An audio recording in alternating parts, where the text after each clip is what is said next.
Hello guys. जैसे कि हमने लास्ट एपिसोड में देखा था कि लिन बाय चैन और बाकी सारे लोगों ने सोड चूज़ करना स्टार्ट कर दिया होता है। फिलहाल इस एपिसोड के स्टार्ट होती है और हम देखते हैं चैन को, जो कि अभी भी अपने रूम में लॉक ही होती है और उसके अंदर अब उस डेविल की आत्मा भी आ चुकी थी। जिसके बाद वो काफ़ी ज़्यादा पेन में होती है और कहती है कि आखिर मुझे क्या हो रहा है, मैं इसे रेसिस्ट क्यों नहीं कर पा रही, और इतना ज़्यादा एक्सट्रीमली पावरफुल ड्रीमन आखिर मेरी बॉडी के साथ में आया कैसे मर्ज होके।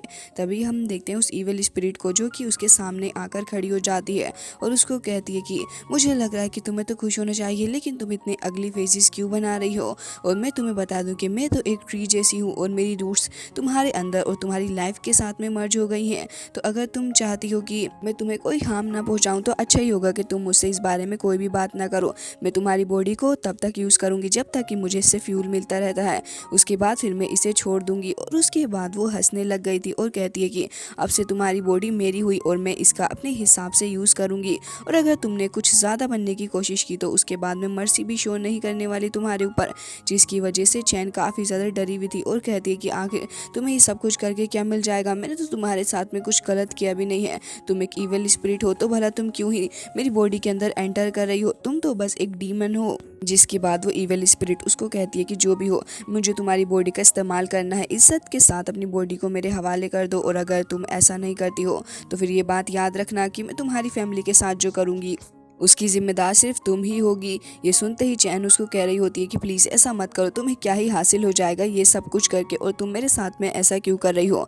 लेकिन तभी वो इविल स्पिरिट उसको कहती है कि जैसा मैंने तुमसे कहा है अब तुम्हें वैसा ही करना होगा, क्योंकि अगर तुम्हें अपनी फैमिली को बचाना है तो ये सब कुछ तुम्हारे लिए करना काफ़ी ज़्यादा ज़रूरी हो चुका है। मैं तो काफ़ी वक्त पहले मर चुकी हूँ, लेकिन मुझे किसी की बॉडी की ज़रूरत थी जो कि अब मुझे मिल चुकी है। ये सुनते ही यहाँ पे चैन को बहुत ही ज़्यादा गुस्सा आ रहा था और फिर वो तुरंत ही अपनी एनर्जी को भी रिलीज़ करने लग गई थी। सीन कट होता है और अब हम सीनियर यून को देखते हैं, जिसने अब उसी सोट को चूज कर लिया होता है जिसके बारे में लिन बाय चैन ने उसे बताया था। तभी लिन कहता है कि ये मैं क्या देख रहा हूँ। तभी यून कहती है कि क्या देख रहे हो, मतलब तुम्ही ने तो मुझसे कहा था कि ये सोट मेरे लिए सूटेबल है, तो इसलिए मैंने इसको चुन लिया है अपने लिए, तो अब भला तुम मुझे क्यों ही नीचे दिखा रहे हो। तभी लिन बाय चैन कहता है कि तुम्हें कोई मिसअंडरस्टैंडिंग हो गई है। जब मैंने देखा कि तुम मेरी बातों को इतनी ज़्यादा ध्यान से सुन रही हो तो मैं बहुत ही ज़्यादा खुश हुआ और मुझे बहुत ज़्यादा डस्ट भी फील हुआ। उम्मीद है कि तुम इस सोट को अच्छे से इस्तेमाल करोगी। लेकिन तभी वहाँ पे एक एल्डर खड़े हो जाते हैं और कहते हैं कि अब जब तुम सारे लोगों ने सोट को चूज़ कर लिया है तो अब बस तुम्हें अपनी चॉइस के ऊपर भरोसा रखना है, क्योंकि अब हम लोग कंपटीशन को स्टार्ट करेंगे।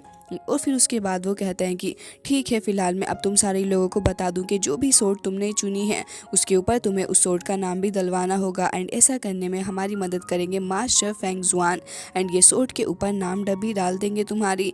जिसके बाद वहाँ पे मास्टर आ जाते हैं और कहते हैं कि वैसे तो मैं इतना ज़्यादा अच्छा नहीं हूँ, लेकिन मैं अपनी पूरी कोशिश करूँगा तुम्हारी सोट को तुम्हारी सोल के साथ में कनेक्ट करने की, और उसके बाद ये सोट पूरे तरीके से तुमसे ही जाकर मिल जाएगी।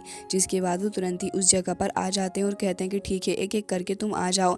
तभी हम देखते हैं कि एक डिसाइबल आगे बढ़ता है और फिर कहता है कि मास्टर फेंग, मैं काफ़ी ही ज़्यादा पावरफुल इंसान हूँ, मैं किसी चीज़ से बिल्कुल भी नहीं डरता, तो इसलिए मैं चाहता हूँ कि आप मेरी सोट का नाम भी नो फियर रख दें। ये सुनते ही मास्टर कहते हैं कि ठीक है, मैं इसका नाम यही रख देता हूँ। तभी हम देखते हैं कि सोट उनके पास में आ गई थी और वो अपनी पावर का इस्तेमाल करते हुए उस सोट के ऊपर नाम लिखने लग गए थे। तब यून कहती है कि ये तो काफ़ी ही ज़्यादा अच्छा लग रहा है देखने में। तो लिन बायचन कहता है कि हाँ बिल्कुल, लेकिन ऐसा लग रहा है कि जैसे पुराने वक्त में लोग कैंडी के ऊपर चीज़ों को ड्रॉ किया करते थे, ये भी ऐसे ही सोट के ऊपर नाम को ड्रॉ कर रहे हैं, ये वाकई में अच्छा है। जिसके बाद मास्टर को देखते हैं जिसने फाइनली ड्रॉ कर दिया था नाम। जब भी हम देखते हैं यहाँ पे लिन बायचन के एक एल्डर फ्रेंड को भी, जो कि कह रहे थे वाकई में ये चीज़ तो बहुत ही ज़्यादा अच्छी लग रही है, और कहते हैं कि फेंग, मैं तुम्हें बहुत ही ज़्यादा एडमायर करता हूँ। तभी फेंग जुआन कहते हैं कि ऐसा कुछ भी नहीं है, मैं इतना ज़्यादा भी अच्छा नहीं हूँ, मेरी कल्टीवेशन भी इतनी ज़्यादा अच्छी नहीं। जिसके बाद मास्टर जोंग कहते हैं कि ठीक है, अब तुम में से जो भी आना चाहे वो आ सकता है। और फिर हम देखते हैं कि वो सोट भी वापस कर देते हैं। जिसके बाद वो बंदा तो तुरंत ही वहाँ से चला जाता है, और उसके बाद हम देखते हैं कि कुछ और बंदे आते हैं जो कि काव की टीम में से ही थे, और फिर वो भी अपनी सोट ला के कहते हैं कि प्लीज़ हमारी सोट के ऊपर भी नाम लिख दीजिए, और उनमें से एक तो अपनी सोट का नाम डीमन स्पिरिट रखवाता है। यून कहती है कि तो बहुत ही ज़्यादा अच्छा लग रहा है, मुझे भी जल्दी से इसके ऊपर एक नाम लिखवाना होगा, और मैंने तो सोच भी लिया। तभी लिन बाइचेन कहता है कि अच्छा तो बताओ मुझे तुमने क्या नाम रखा है। तभी वो कहती है कि मैंने इसका नाम रखा है बिग बेबी। ये सुनते ही वो कहता है कि क्या पागल हो चुकी हो तुम। तभी वो कहती है कि मैं क्यूट हूँ और मैं इतनी ज़्यादा सिंपल भी हूँ, तो इसलिए मैंने ये नाम सोचा है। भला इसमें गलती क्या है लिन बाइचेन, सर तुम मुझे बताओ। तभी लिन बाइचेन कहता है कि अरे नहीं, तुमने वाकई में एक अच्छा नाम सोचा है, जैसे कि कोई छोटी बच्ची सोचती है। खैर जो भी हो, ये तुम्हारी सोच है, तुम इस पे जो नाम डलवाना चाहो डलवा सकती हो। तभी यून कहती है कि ऑफ कोर्स, एंड ये नाम मुझे बहुत ही ज़्यादा अच्छा भी लगा, तो मुझे तो बस यही नाम इसके ऊपर लिखवाना है। जिसके बाद वो कहती है कि लिन तुमने क्या अपनी सोच के लिए नाम सोचा है। तभी वो कहता है कि मैंने अभी फ़िलहाल कोई नाम नहीं सोचा, और फिर तुरंत ही कहता है कि लॉर्ड लिन, क्या मैं आपसे एक सवाल पूछ सकता हूँ। वो कहते हैं कि ऑफ कोर्स तुम मुझसे कोई भी सवाल पूछ सकते हो। तभी वो कहता है कि मैं 200 सोर्ड्स को यूज़ कर सकता हूँ, तो क्या आप मुझे अलाउ करेंगे कि मैं एक और सोर्ड को चुन लूँ। तभी सारे लोगों को इस बात पर गुस्सा आता है, एंड वो गोल्डन हेयर वाली बंदी कहती है कि भला ये तो अनफेयर है, तुम कितने ज़्यादा लालची हो। एंड यहाँ पे और भी बाकी सारे डिसाइबल भी कहते हैं कि वाकई में लोग खाने पीने के लिए लालची होते हैं, लेकिन ये लड़का सोड के लिए लालचपन दिखा रहा है। तभी चैन की मदर भी वहाँ पे आ जाती है और कहती है कि अगर तुम्हें ऐसा लग रहा है कि तुम यहाँ पे सोड को इस्तेमाल कर सकते हो, तो फिर तुम चुन लो, क्योंकि ये सोड्स फ्री हैं।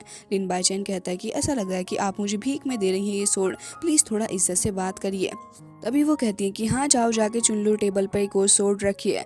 लिन बाइचेन कहता है कि ऑफ कोर्स मैं जा ही रहा हूँ। एंड हम देखते हैं कि फिर वो टेबल पे से एक सोड को उठा भी लेता है, जिसे देख के वो येलो रोब पहला हुआ बंदा कहता है कि मुझे नहीं पता था कि कितना ज़्यादा वाहियात लड़का है, इसने एक और सोड चुन ली है, मुझे तो ये भी नहीं लगता कि ये इतना केपेबल है। तभी वहाँ पे मास्टर लिन आगे आते हैं और कहते हैं कि लिन बाइचेन देखो, सारे ही लोग तुम्हारे ऊपर सवाल उठा रहे हैं, तो मैं चाहता हूँ कि तुम पहले खुद को प्रूव ही कर दो, उसके बाद तुम सेकेंड सोड को भी चूज़ कर लेना। कहीं ऐसा ना हो कि 2 सोड तुमने ले तो ली है, लेकिन इनमें से एक भी तुमको यूज़ करनी ना आए। जिसके बाद सीन कट होता है और फिर काऊ को देखते हैं, जो कि मास्टर के पास में चला गया था अपनी सोड के ऊपर नाम लिखवाने के लिए, एंड वो भी कुछ अजीब सा ही नाम बताता है। तभी यहाँ पे लिन बाइचेन के मुंह से ड्रिंक निकल के गिर जाती है और वो कहता है कि काऊ तुम्हें ढंग का नाम सोचना चाहिए, तुमने वाकई में अपनी सोड का नाम कितना ज़्यादा अजीब सा रखा है। तभी वो कहता है कि तुम कुछ ज़्यादा इनग्रेटफुल नहीं हो रहे लिन बाइचेन, मेरी मर्जी और ये मेरी सोड है, मैं चाहे जो इस पर लिखवाऊँ, तुम भला क्यों मुझसे इतना ज़्यादा जलते हो। ये मेरा तरीका है और मैं किसी से भी नहीं डरता, मैं अपने हिसाब से अपनी सोड पर नाम लिखवाऊंगा और तुम मेरे मैटर में ना ही बोलो। तभी लिन बाइचेन कहता है कि हाँ हाँ, तुम्हें जो चाहे तुम वो लिखवा लो, मैं भला कहीं तुम्हारे मैटर के अंदर बोल रहा हूँ। जिसके बाद हम देखते हैं कि काऊ के पास में उसकी सोड आ जाती है, जिसे देखकर वो कहता है कि उम्मीद है कि इससे मेरी कॉम्पैक्ट स्किल काफ़ी अच्छे से इन्हेंस हो जाएगी। एल्डर्स भी उसकी शक्ल को देख रहे होते हैं, तो काऊ हंसने लग जाता है और कहता है कि मैं कितना ज़्यादा खुश हूँ आज। जिसके साथ साथ उसके साथी भी कहते हैं कि काऊ के अंदर बहुत ही ज़्यादा स्ट्रेंथ है, एंड वो वाकई में बहुत ही ज़्यादा स्ट्रॉन्ग बंदा है। यून भी उसको देख के कह रही थी कि ये सोड कितनी ज़्यादा ब्यूटीफुल लग रही है, काऊ ने वाकई में एक अच्छा टेक्सचर को चूज़ किया है। तभी लिन बाइचेन कहता है कि मुझे लग रहा है कि सारा का सारा क्रेडिट लिन बाइचेन को छोड़ के इस काऊ को ही मिल रहा है, मुझे भी आगे चल के जल्द से जल्द अपना नाम लिखवाना चाहिए। तभी काऊ स्टाइल के साथ में अपनी सोड को पकड़ लेता है और कहता है कि मेरी सोड है और इसकी वजह से मेरी स्ट्रेंथ 60% तक बढ़ जाएगी, जो कि काफ़ी ज़्यादा अच्छी बात है। तभी मास्टर कहते हैं कि काऊ तुम वाकई में बहुत ही ज़्यादा समझदार हो, ये बात तो मैं तुम्हें बताने वाला था, लेकिन मुझसे पहले तुमने खुद ही जान ली। वहाँ पे मौजूद एल्डर्स भी कह रहे होते हैं कि ये लड़का वाकई में काफ़ी ज़्यादा खतरनाक है। जिसके बाद मास्टर भी कहते हैं कि ठीक है, अब तुम जा सकते हो, तुमने अपनी सोड को चुन लिया है। तभी यहाँ पे काऊ कहता है कि हाँ मैंने तो चुन लिया, लेकिन अब बस मैं ये जानना चाहता हूँ कि जो लिन बाइचेन है ये अपनी इन सोड पर क्या नाम लिखने वाला है और क्या ही नाम ये चूज़ करेगा। जिसके बाद लिन बाइचेन आगे बढ़ता है और कहता है कि तुम ज़रा चुप ही रहो एंड मैं खुद ही देख लूँगा मेरा मैटर को। जिसके बाद वो मास्टर के पास में आ जाता है और कहता है कि मास्टर ये मेरी सोड है और मैंने इसका नाम सोचा है डेवा। ये सुनते ही यून कहती है कि क्या अजीब सा नाम सोचा है इसने, इसे तो कुछ और अच्छा सा नाम सोचना चाहिए था। फिलहाल जो भी हो, देखते हैं कि आखिर ये क्या कर लेगा इस सोड के साथ में आखिर। तभी वहाँ पे काऊ भी कहता है कि नाम तो देखो जरा काफ़ी ज़्यादा अच्छा रखा है हमारे एंसिस्टर्स के हिसाब से, लेकिन इसके अंदर इतनी ज़्यादा पावर नहीं है, बस हमेशा शो ऑफ ही मारता रहता है ये लड़का।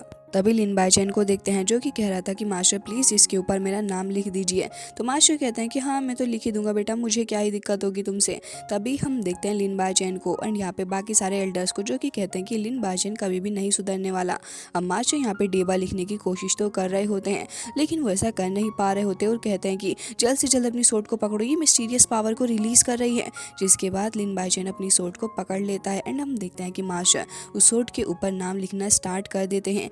लेकिन उन्हें काफ़ी ज़्यादा प्रॉब्लम आ रही थी सोड के ऊपर नाम लिखने में। लिन बाइचेन भी सोच रहा होता है कि आखिर सडनली सोड को हो क्या गया है। एंड हम देखते हैं कि वहाँ पर मौजूद धीरे धीरे सारी डिसेबल की सोड भी चली जाती है लिन बाइचेन के पास में, और टेबल पर जो सोड रखी थी वो सारी भी जाके मर्ज हो जाती हैं लिन बाइचेन की सोड के साथ। और इसी के साथ ये एपिसोड हो जाता है। एंड आई होप आपको अच्छा लगा होगा। मिलते हैं नेक्स्ट वीडियो में, तब तक के लिए bye bye, take care of yourself.